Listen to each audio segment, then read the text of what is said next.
Good afternoon, and a very warm welcome to you all on this beautiful November afternoon on this webinar on how to write job adverts.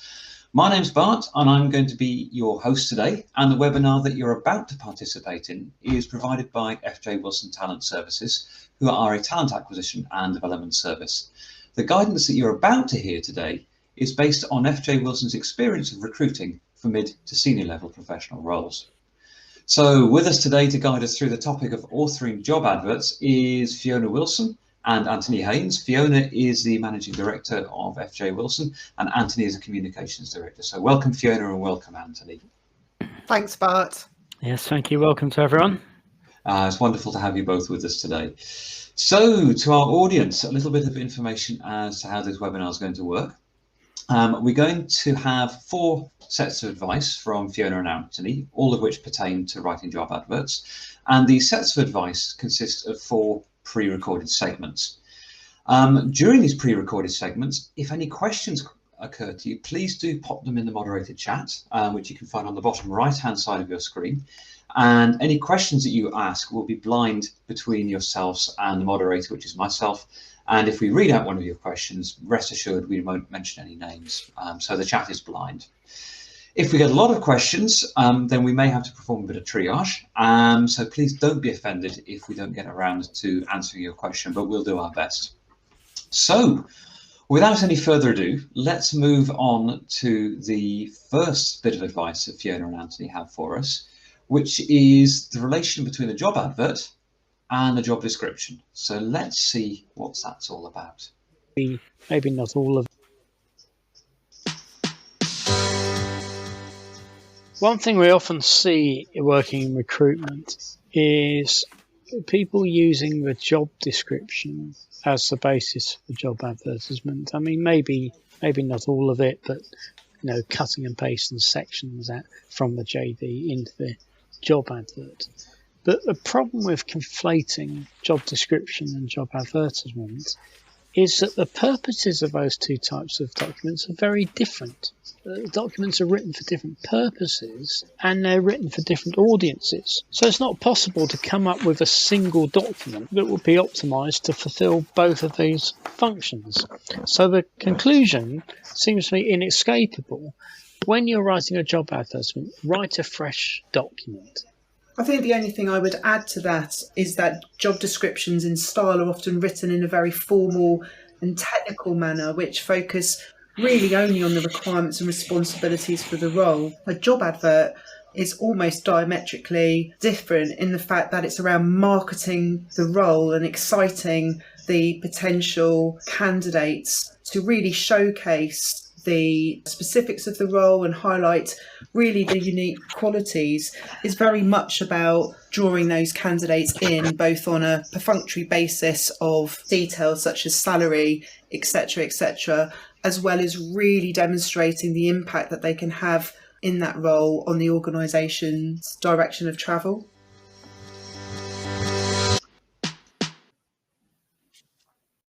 For some very interesting advice there.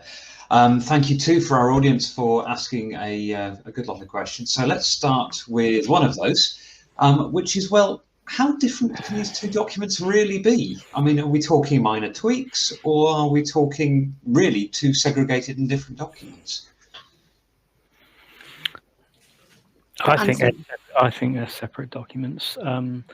Obviously, there's going to be some common content, but I think the important thing here in answering that question is to determine your mindset. So if your mindset is, well, it's basically a JD, I just got to tweak it a bit, and then it's a job advert, it's not going to come up as a very good, that's what I call the sort of gritted teeth approach, where you think, I'm going to do the minimum I have to produce a document. It's better to think, well, optimally, what would make a really good job advert? And then having decided that, you can say to yourself, well, oh, look, earlier I wrote a job description. Maybe I can use part of that in the advert. But I think in terms of length, they're going to be very different because the advertisement should be quite a bit shorter. And also in tone, like I think the tone of a job advert, you're talking directly to the potential candidate there. which you're not necessarily in a job description. Job descriptions for a wider range of audiences. And because you're talking directly to the candidate, you might want to use the second person. You might want to contractions, like instead of don't, it would be do not. Instead of do not or cannot, it'd be can't, don't. Just use slightly more informal language. So I think the tone will be rather different. I think also it depends on the platform or platforms that the job advert is intended for. So when it comes to potentially promoting the job advert on a range of digital platforms, what you need to do when sort of as part of that writing process is understand how potential candidates will be searching. So, for example, if your particular job role has quite an indigenous job title, which only your own organisation really gets, it's very unlikely to attract the broader marketplace. So it's thinking about how candidates will search those tools. So, for example, if they're using something like LinkedIn or Indeed, quite sort of common tools for job adverts, the potential candidates might be searching, for example, for business development roles as opposed to a market development role, etc., etc. So it's thinking about how you can use some of those keywords within the actual copy of your job advert. Interesting. So is there an argument in that case of really trying to get an external perspective of the language and character of the document in the first place? So sort of following on from that, is some kind of proofreading or external oversight therefore helpful? I don't think it necessarily needs to be external, but having another party who is actually not directly connected to the role, I think is very important to secure the success. And actually within an organisation, it's perhaps taking an individual from an entirely different and unconnected department to see if the job advert actually makes sense to them in describing the purpose of the role and the benefits of that role to the potential applicant for their career. And that could be, as I said, within your own organisation, or you could be using at senior level a trustee or a non-executive director for that purpose. Interesting. And I suppose, just to clarify as well, I mean, when we're thinking about job descriptions and job adverts, you've got two completely different audiences in a sense, haven't you? And so there needs to be a realization of what the aim of each of the two documents is. I think that's a really interesting point, because the answer is yes and no. So with regards to a job applicant, often they are, of course, engaged by that job advert first, but then often they expect to be able to download the job description or be provided with the job description. So if there is a lack of cohesion between those two documents, it can actually disengage potential applicants from continuing in the process or, of course, applying. And we have referenced that in sort of other episodes that we've done on both podcast and also webinar, but really looking at that cohesion in the candidate journey is super important. One of the things that really lacks and is absent between both job advert and job descriptions is really focusing on the impact of the role within the organisation, as well as what the benefits are for taking that role for an individual's career. So in another webinar episode where we look at job descriptions, we focus on the mistakes of making an encyclopedic list of tasks, for example. And a job advert, which is the purpose of today, really needs to focus on, again, not what the impact of that role is within the organisation, as well as externally, and the benefits to an applicant's career. Very interesting indeed. Well, thank you both of you for those insights. So let's move on to the next bit of information, which is all around information sequencing and how information should be sequenced in a job advertisement. So let's see what Fiona and Anthony have for us there.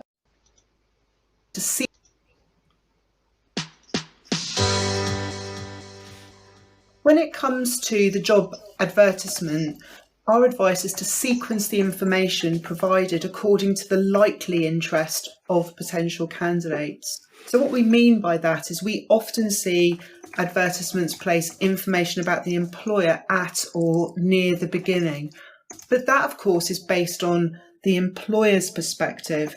The employer finds information about the employer interesting, but not necessarily a potential candidate. So instead, and conversely, place the information about you, the employer, near to the end. The reader comes to it after you, hopefully, hooked their interest in the role, in the vacancy. Here in particular, we'd like to acknowledge Ad Builder's materials for informing our thinking, which is, of course, the inverse of how most job adverts are composed. Yes, we have no commercial relationship with it. Right, there we go. Poor Anthony, I really feel for him. He must be getting pretty stressed. Yeah, I think he's going to get really stressed, and I think it's just one of those things. And sometimes you just got to go, look, it's not working. And I mean, we're going to have the same challenges when me and him are trying to record this afternoon for Riverside, which is going to make him very cross. But that's also unhelpful for when you're recording, because he's just not going to be in the right frame of mind. And it comes across in voice tone very, very much so as well. So yeah. So shall we? Do you want to drop over email? May I ask that you drop Anthony a note to both his Gmail account as well as his FJ Wilson, and would you mind also putting in accounts at fjwilson.com, because Karen has access to that? Yeah, no problem at all. So I'll let him know that we've abandoned and that we need to reschedule. Should I mention the Riverside part, or do you want to get I think you should just maybe say,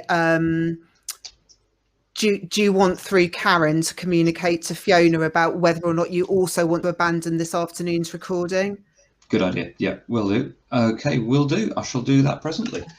And maybe go and get a cheese wrap with a cheese board and a big bottle of wine. Bless him. How stressful. Yeah. Oh, it's really... I would get really stressed. Yeah. And it's just the fact he's gone out of his way, as Karen has done, to rent space. I mean, it's really... He's going to go... Hang on. He's back. Hang on. Yeah, it's just not going to work, though, is it? Because it's erratic. No, but we could have a chat with him. Yeah. Hello, Anthony. Welcome back.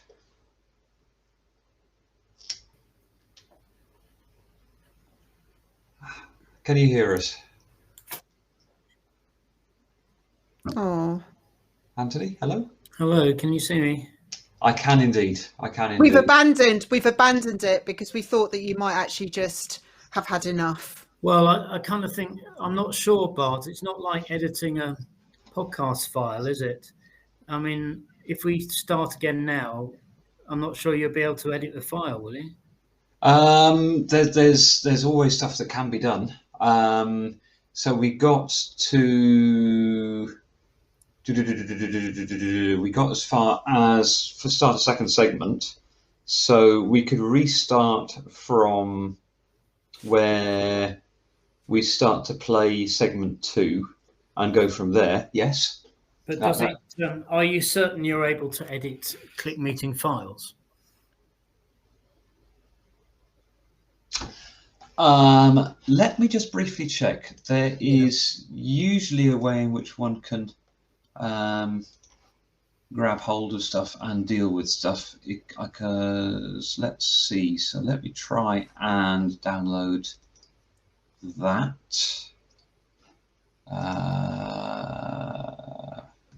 That's quite a chunky file, but that's okay. So I'm just downloading Advanced Presentation Skills. I'm just opening up my film editor. Yeah, okay. Because all we'd effectively need to do is just sort of stitch two things together, right?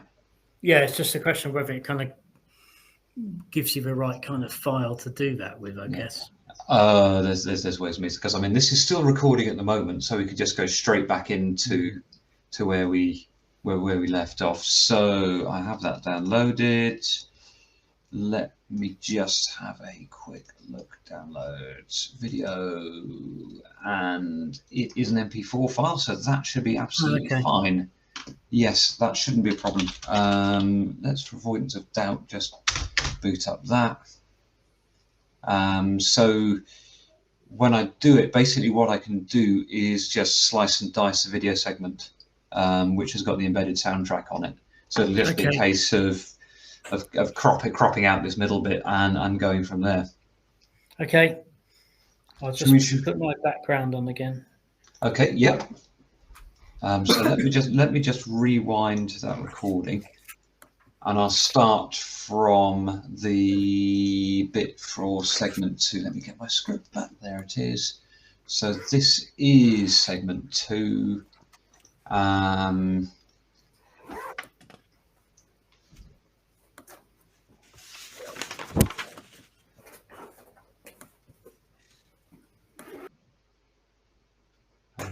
Okay, brilliant. Okay, I can see books, but no Anthony, and I can see Anthony. Fantastic. Okay, brilliant. So, yeah. I'll go straight into playing segment 2. I won't say anything. I'll just pause for 2 seconds and go, and then I'll kill my screen as I do so. Okay. Okay.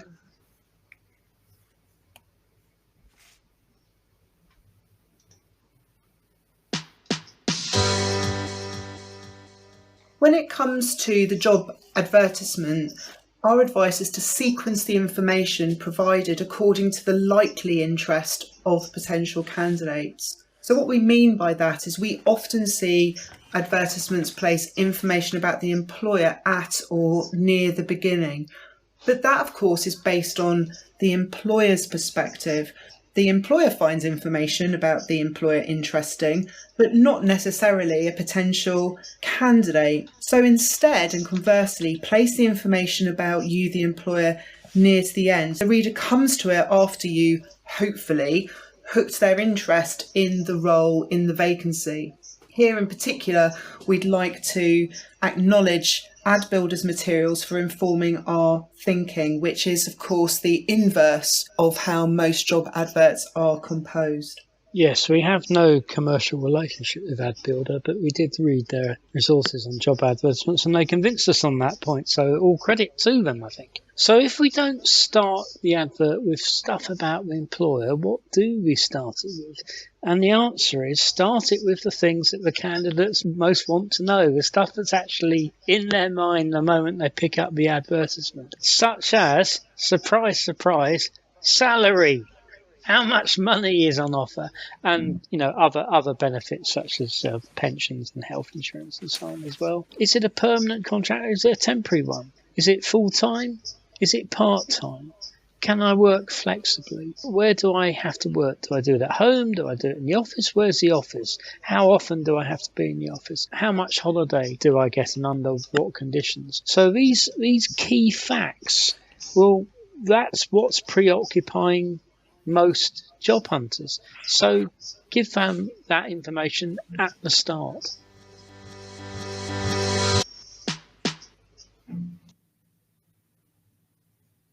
For that, really interesting actually. So one thing that immediately springs to mind is that, well, surely people expect job adverts to be the way they've always seen a job advert. So isn't it best to just better do things the way that people expect, the way that people normally do, or not? I think that's really an interesting point. I don't think candidates necessarily care about actually sort of the structure of the job advert. What they care about is how it really relates to them. We mentioned sort of earlier, Bart, that when you are advertising as an employer, you probably don't have a choice but to actually advertise with the job title that could just be indigenous to your own organisation, and that in itself can put people off because they don't actually recognise what it is if it's not a sort of a commodity area of recruitment. So the job advert needs to really be able to again explain the role and its impact.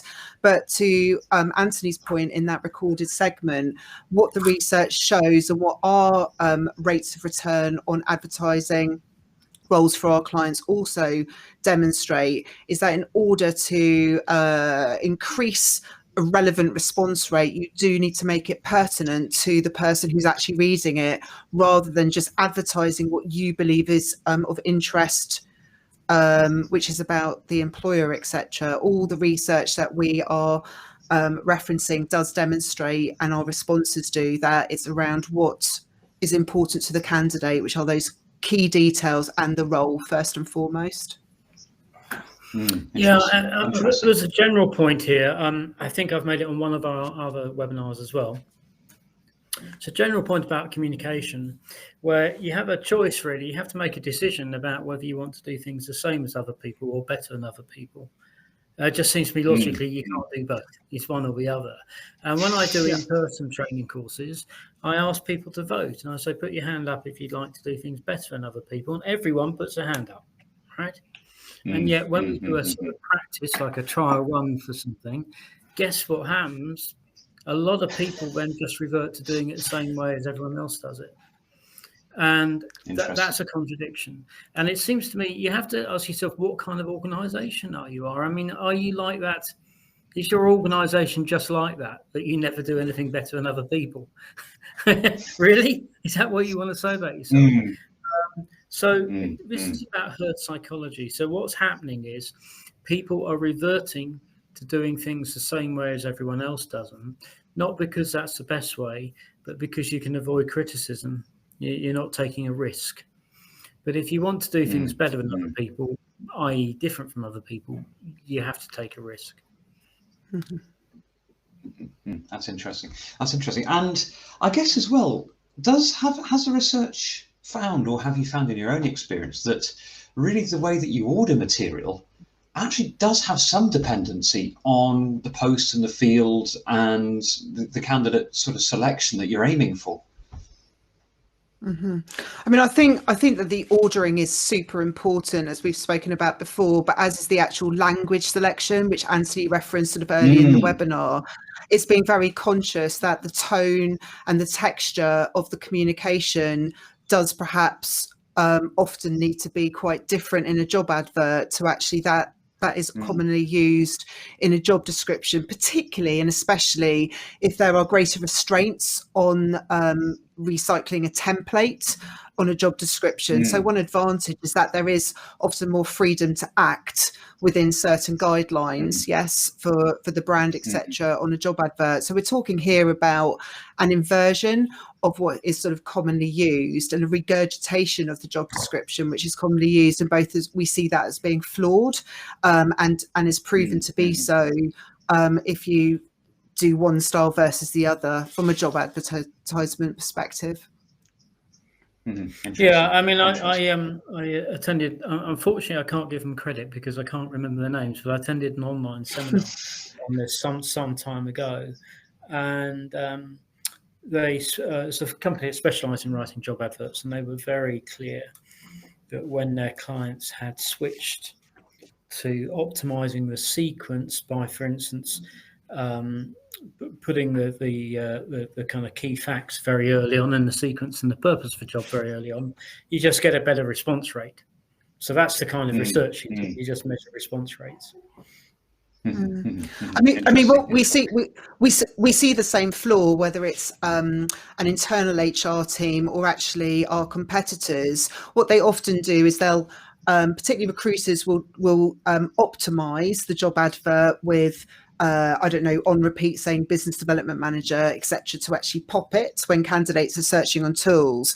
But they will quite often just, again, copy and paste from a job description and write a long encyclopedic list of the essential responsibilities and expect that to actually attract relevant people. And what we're saying is that there needs to be much more sort of thought and consideration on actually describing the role and its impact within the organisation, as well as being very upfront about what the candidate will actually get in terms of package. Interesting. So if the candidate facing material, the purpose and the aim of the job, the salary or other remuneration or benefits go at the start of a job advert, what's your advice for finishing a job advert? What kind of information should go there, and what works best in your experience? I think you put well, right at the end is what we call the call to action. Like, okay, you got my attention, what do I do? You know, for further details, click here, or preferably apply here, and something to click on. But just before that, I think what should go at the end is the thing that everyone puts at the start, which is the description of the employer. All right, and when you looking at a job advertisement, that's not the first thing you want to know. You do want to know that. That's an important consideration, but that's not the first thing that you want to know. You want to know, well, is this my kind of job, and is it at the right salary level, and so on. In other words, am I even bothered who the employer is? So of course, the basic communication problem, what I call it the basic communication problem, is that people tend to put in communications the things that are most interesting to the person writing them. And what they should be doing is putting in the things that are of most interest to the person they're trying to communicate with. So, of course, employers burble on about themselves first, because employers are very interested in themselves. It doesn't mean other people are. And you might think you're a fantastic organisation or whatever. That's not the first, bad news. That is not the first consideration for the candidate. So I think the information about the employer, this is a big win, by the way. It's like you have to kind of think, okay, I've never done it in my life like this before, but I'm gonna try this out. Because otherwise you kind of bored everyone stiff in the first paragraph of the advertisement. Fantastic. Brilliant. Okay, fantastic. Again, very, very useful insights, and thank you both for that, and thank you to our audience for asking some keen questions there as well. So let's move on to the third piece of advice and the third recorded segment, which is all around the language that is used within a job advertisement. So let's see what Fiona and Anthony have for us in terms of advice there. Language use.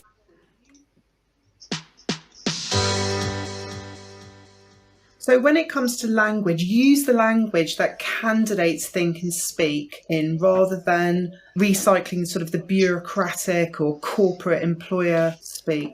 Two places that this is most likely to happen are in the description of the role, where again that copy-paste effect from a job description is commonplace. So our advice here is to avoid bullet points, and that will help you to relax the language. It's around crafting a simple narrative that tells the story of the role and explains the importance of it and how it fits into the bigger picture. Be inclusive and avoid gendered language. It's very easy to do that by running through the copy for your job advert through one of the gender decoder sites, and that can really help identify more balanced vocabulary if necessary. But again, do avoid long lists of attributes, which again are commonplace in the formal listing of attributes in a job description. Consider perhaps how colleagues would discuss this in a conversation, and try and use that approach when describing the role in your job advert. Yes, as a writer, I do find it fascinating how the simple manoeuvre of saying I'm not going to express this through bullet points or primarily through bullet points almost automatically changes the tone in which you write. You find yourself starting to relax. I think it's something to do with the fact that very often when people are writing these things, at the back of their head, they're kind of muddling up the job advertisement with the contract. And then they end up sort of sounding like their impersonation of a lawyer. That's where I like your idea about the conversational aspect. Like in the office, if people were discussing this job, how would they discuss it? What kind of language? They'd say things like, well, what's it involved then? Is that sort of conversational level that will help you communicate with the reader?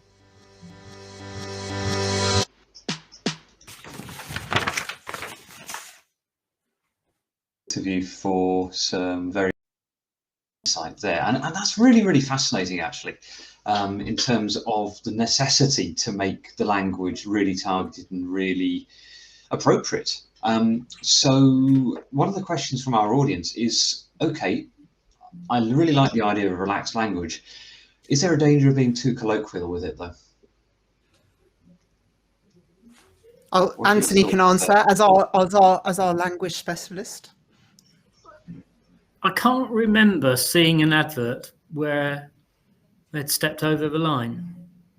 I think people are so far from the other end. I just don't remember that happening. Interesting. I suppose what we're saying is you can use everyday language and you can use conversational language. I suppose if you went into sort of street slang or something, but no one ever does that anyway. I think what we're really talking about here is a tone and texture that avoids that corporate stiffness that often is associated with a job description and very sort of strict brand guidelines. And by regurgitating that style in a job advert, you do run great risk of like alienating your audience, because there's a stiffness and sometimes it can lead to miscommunication. Again, to Anthony's point in that sort of recorded segment, it's around really trying to provide like some narrative and storytelling so that a wider range of people can actually really understand what the impact of that role is. And it's a very good thing to encourage in like your own thinking, particularly with obviously wanting to encourage people from different backgrounds to apply as well. A job description can just be very exclusive and only relevant to someone who actually perhaps has held the role, exactly that role before. It only makes sense to that person. I think it's interesting.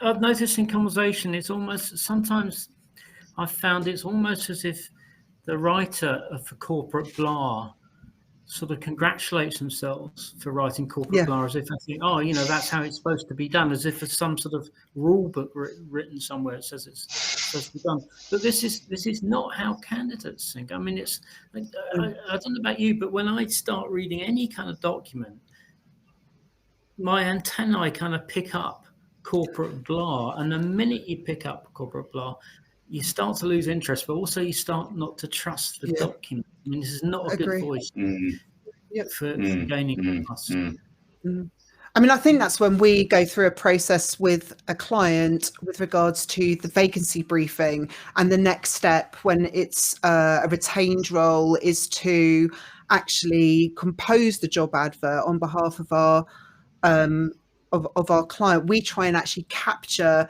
some of the language, some of the vocabulary of the hiring manager. So we're really trying to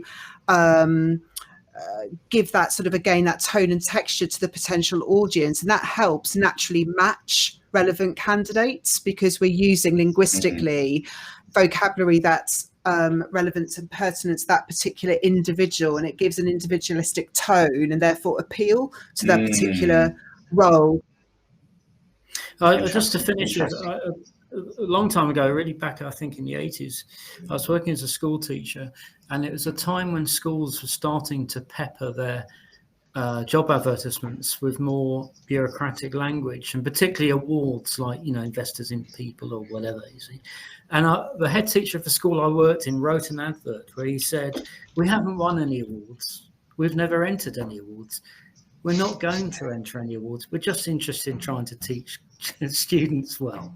And he had this massive influx of people applying for a job, including letters that said, I'm not going to apply for a job because your school's in the wrong part of the country, but I just like to say I'd love to work in your school. And it was just because it avoided this managerial greyness. That's fantastic, actually, and a really, really good example of how breaking that mold can have such a positive impact in terms of applications. So that's brilliant. So you've talked about one of the pitfalls, which is gender language. What other common pitfalls do you see, and what are your recommendations for avoiding them? How about you, Anthony? Start that one. I think Fiona's probably going to have better examples. I think there are other kinds of discrimination which are exceptionally easy to fall into. I mean, you can use discriminatory language without really wanting to be discriminatory. I think quite a few of them, I would say this because I've just had my 64th birthday, I think quite a few of them are ageist. They can be ageist in different directions. Some can put off young people and some can put off old people.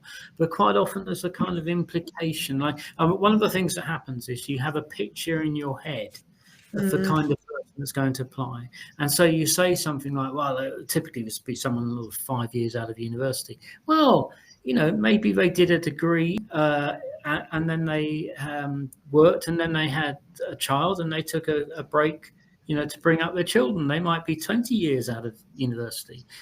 You don't know what they've been doing in the meantime. So the minute you do that, you're stereotyping people. The minute you start thinking, oh, well, it will suit someone on their first managerial role. Well, you don't know what they've been doing before.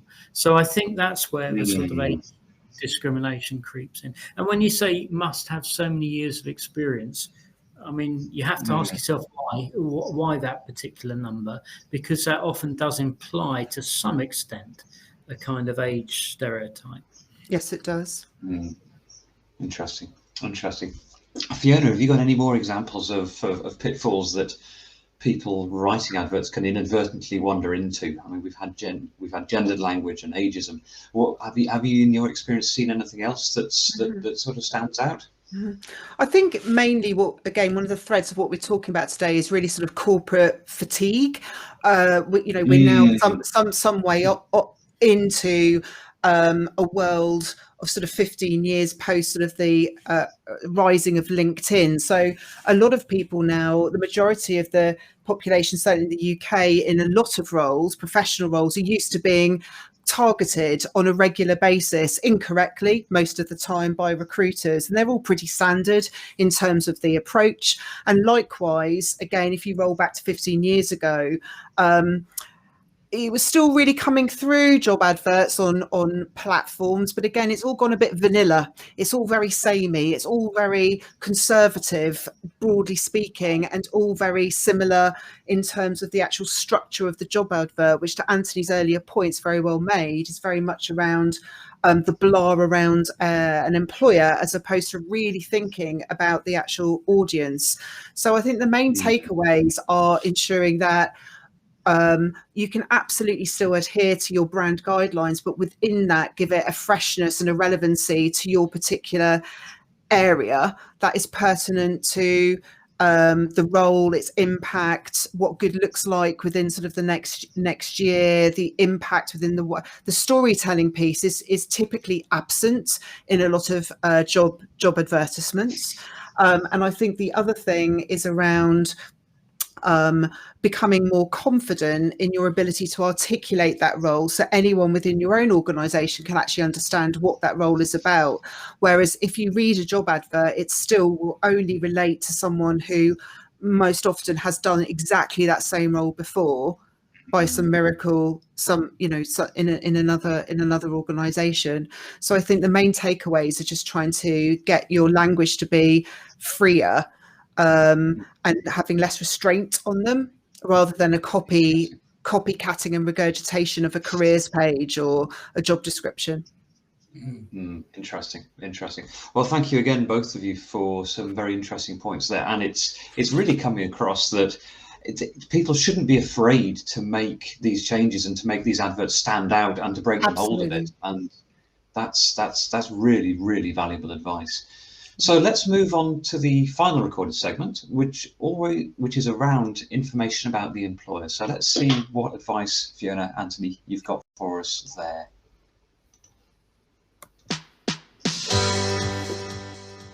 Now, when it comes to finally writing a section in the advertisement about the employer, it's quite a natural assumption to think that all that's required there is to provide information that's clear and accurate. Well, the information does have to be clear and accurate, but that's a necessary condition, not a sufficient condition, because the section also wants to be attractive. You want to make it sound like that's a good place to work. Oh, well, I'd like to work in a place like that.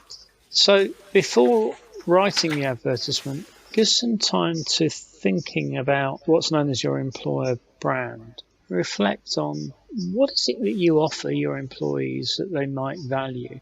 The people who already enjoy working at your workplace, what do they tell you they enjoy about it?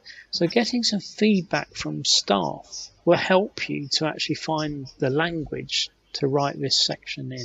I think the goal here is to provide real clarity on your employer values, the culture, and what sets you apart as an employer of choice. And that will help candidates or potential candidates determine whether or not your employer brand aligns with their own aspirations and their own values. one tip is to include, for example, exciting projects that this post holder could be involved in, or the departmental or organisation have in the pipeline. It's again setting that aspirational context for the role, which will also help draw the potential candidates into you as an employer.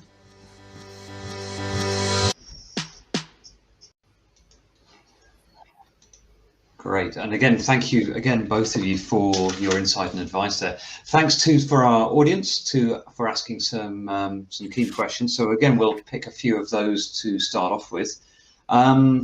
So first question that we've got is, what would be an example of something that makes the employer sound attractive? In your experience, how has this worked well? I think in our experience, it's around talking. One example would be talking about some key corporate level projects that are coming to fruition or in the pipeline. So if you're advertising now, it's about maybe listing a sort of 2 or 3 major projects that the organisation is undertaking, which could be quite exciting for all staff. Sort of new or potential for the forthcoming year. That's what we would sort of suggest, and that makes it again a little less blah-like and a more current representation of the organisation. Mm-hmm. Mm-hmm. Mm-hmm. Are there other things as well, though? For example, I've got an imagining of someone in the tech sector perhaps working probably not necessarily under a veil of secrecy, but certainly with a mind to competitors and not wanting to disclose too much. So would there be a way of sort of working around that would still give sort of the retention of sort of tacit information? And well, I know you wouldn't say trade secret in a job advert, but that wouldn't give anything away to your competitors, but yet still be compelling to an applicant. Well, I think there's a couple of things. I think on a sort of an employer level, there are often there's often like 1, 2 or 3 sort of big strategic projects which you can talk about, be that a systems investment, be that investment in particular market growth, etc. You can, of course, change that as well to talking more broadly, Bart. So you could say in 2024, we have a project pipeline of X, and you can talk more broadly, but still excite your potential audience without giving away any specifics. Yes, for sure. Yes. But it's again about trying to bring alive the environment. Again, we've sort of referenced a lot of research today that we're looking at continually when it comes to job adverts. The research does show, particularly with an audience in their 20s and 30s, that they place particular significant importance on what an organisation is doing to make the rhetoric of ED&I more a reality. So they're particularly interested in organisations who are, for example, doing certain project work when it comes to sort of talent management within an organisation, attracting underrepresented groups, etc. So I think again, it's just painting that broader picture of the work environment, and just again thinking about what is relevant to potential applicants rather than what you're particularly excited about. Interesting. Yeah. Okay. So one of the things I'm hearing a lot, and what something that the audience have picked up on as well, or one of the audience members have picked up on, is that writing an advert really is strongly linked to the language that you use and the style that you use. And so the question I ask is, to what extent is making an advert a matter of language and style, or is it of content? Well, I think there's certain bits of content that have to be in there, and they have to be okay, and the most obvious one is salary level, and pretty high up there are going to be location and work hours and so on. But I think the point to grasp is you could have 2 adverts that are actually identical in terms of information, but in terms of tone and the sequence of information, they will get different results out of people. So the language is worth attending to. I'll give you an example. I mean, because we said in one of the recorded segments, people often muddle this up in their head with writing a contract. So they kind of go into official speak. And it's a bit like, when you're on the transport systems and they say things like, passengers are reminded, they don't say something like, remember your bag. It's like passengers, and it becomes very, very, very impersonal. So I think that type of thing, like, to use the second person, remembering to use not just passive sentences but active sentences as well. So this is not requiring sort of literary flair on your part. You're not suddenly having a sort of a prize-winning poet or something. It's simply thinking, well, what's a way of putting that across in a sort of personable human voice? I mean, one of the things that we've monitored this year in 2023 is actually how changing our approach to writing job adverts has had an impact, because we also used to write it in the classical way that we're critiquing back in sort of 2022. And we've noticed over a 43% difference in terms of results. So that is as in the number of candidates who now come through this revitalized approach to writing job adverts. So we can say universally, when it comes to writing job adverts on behalf of our clients, be they anonymized or not, this approach has a dramatic impact. And to Anthony's point, whilst our team are brilliant in many ways, we never went to market to hire people with literary flair or writing skills. It's about a training exercise whereby by approaching in this way, you can really have a dramatic impact. So it is about, again, freedom to use appropriate language, which is individual to the situation, as well as actually structuring it in a different way. That's fantastic. Well, thank you, both of you, for some really, really good original points. I think for those listening, I think this will probably make a really big difference. I mean, the percentage increases that you've outlined through your own experience speak volumes as to the effectiveness of what you're proposing. So absolutely brilliant. So there's one other thing I'd like to ask you. We've come to the end of the bit of advice now, and that's a little bit about FJ Wilson Talent Services. So I'm aware that FJ Wilson provides services to employers, but I think they also do to individuals as well, yes? So how do you assist the job seeker or the job candidate? Well, on a broad level, for job seekers of all descriptions, we have a range of resources, Bart, that are available in different formats. So we have a podcast with numerous episodes for both employers, but also, to your point, job seekers, which can be found by putting in recruitment in the modern world. On our website, which is fjwilson.com, there's again a range of links and downloadable PDFs. So again, hyperlinks to on-demand webinars, PDF resources, etc.